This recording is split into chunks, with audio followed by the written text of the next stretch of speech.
Syrian state TV reports 14 military personnel killed, several others wounded in attack during morning rush hour. A bomb attack on a bus carrying troops in the Syrian capital Damascus has killed at least 14 military personnel and wounded 3 others, state TV and a military official said. The attack early on Wednesday was the deadliest in Damascus in years and a rare event since government forces captured suburbs formerly held by opposition fighters in Syria's 10-year-long conflict. Syrian state TV showed footage of the charred bus in central Damascus, saying the attack occurred during rush hour when people were heading to work and school.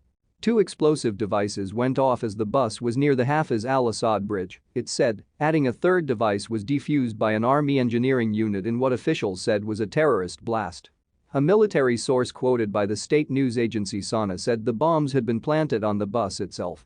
There was no immediate claim of responsibility for the attack.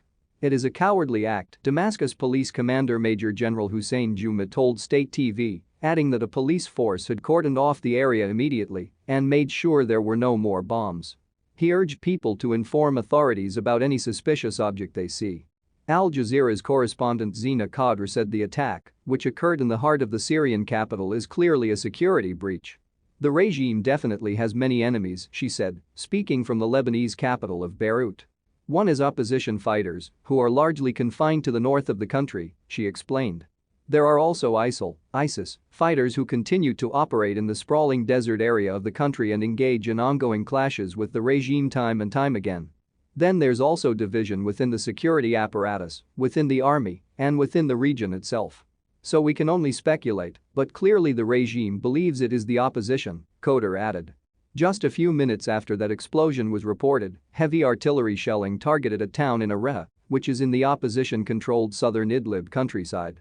At least 10 people were killed, many of them on their way to school. This is seen as some form of retaliation on the part of the regime, even though this area faces regular fire despite the ceasefire that was in place last year. Joseph Dar, affiliate professor with the Wartime and Post-Conflict Syria project at the European University Institute, said the explosion shows once again that Syria is very far from any kind of stability.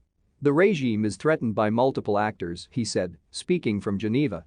This type of terrorist action is a trademark by the so-called Islamic State ISIL, which despite the 2019 defeat by U.S. joint forces and SDF did not mean the end of the organization and still poses as a threat and security challenge, especially after the change of the strategy. This shows once again we are very far from any kind of stability in Syria, whether politically, militarily, or economically. We're still in a conflict situation. The attack on Wednesday is the deadliest in the capital since a bombing claimed by ISIL hit the Justice Palace.